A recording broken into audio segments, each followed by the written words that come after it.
भारतीय नौसेना अब अपनी दूसरी परमाणु पनडुब्बी INS अरिहंत को शामिल करने वाली है।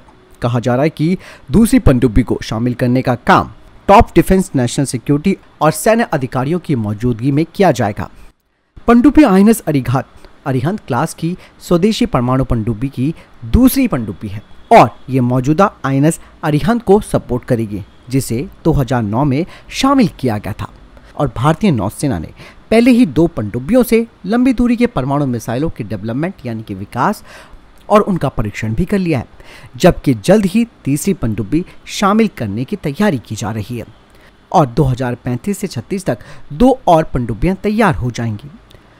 भारतीय पनडुब्बी ऊर्जा से चलने वाली बैलिस्टिक पनडुब्बियों को अरिहंत श्रेणी यानी कि अरिहंत क्लास नाम दिया गया है, जो कि एक संस्कृत का शब्द है जिसका मतलब है दुश्मन का नाश करने वाला।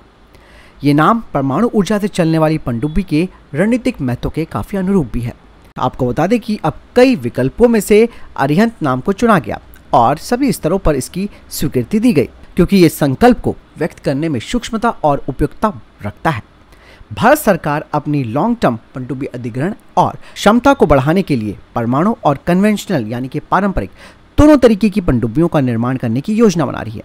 भारत 3 ब्लॉक में बनने वाली 6 परमाणु हमलावर पनडुब्बियों के साथ साथ 5 अरिहंत श्रेणी की पनडुब्बियों पर काम कर रहा है।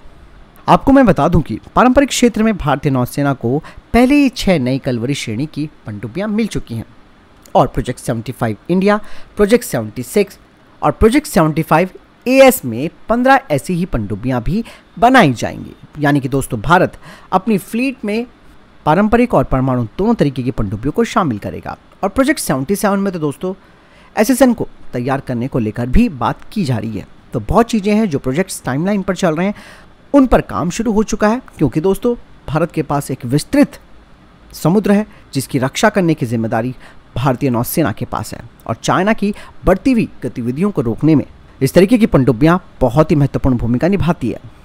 और भारत स्वदेशीकरण पर भी बहुत जोर दे रहा है और जिन भी पनडुब्बियों को भारत तैयार करेगा या किसी विदेशी पार्टनर के साथ मिलकर बनाएगा, उन्हें तकनीकी हस्तांतरण भी भारत को करना है। बहुत चीज़ें हैं जो आने वाले समय में आपको देखने को मिलेगी। फिलहाल इस बारे में आपकी क्या राय है, कमेंट सेक्शन में लिखकर जरूर बताइएगा। मिलता हूं वीडियो के साथ। नमस्कार।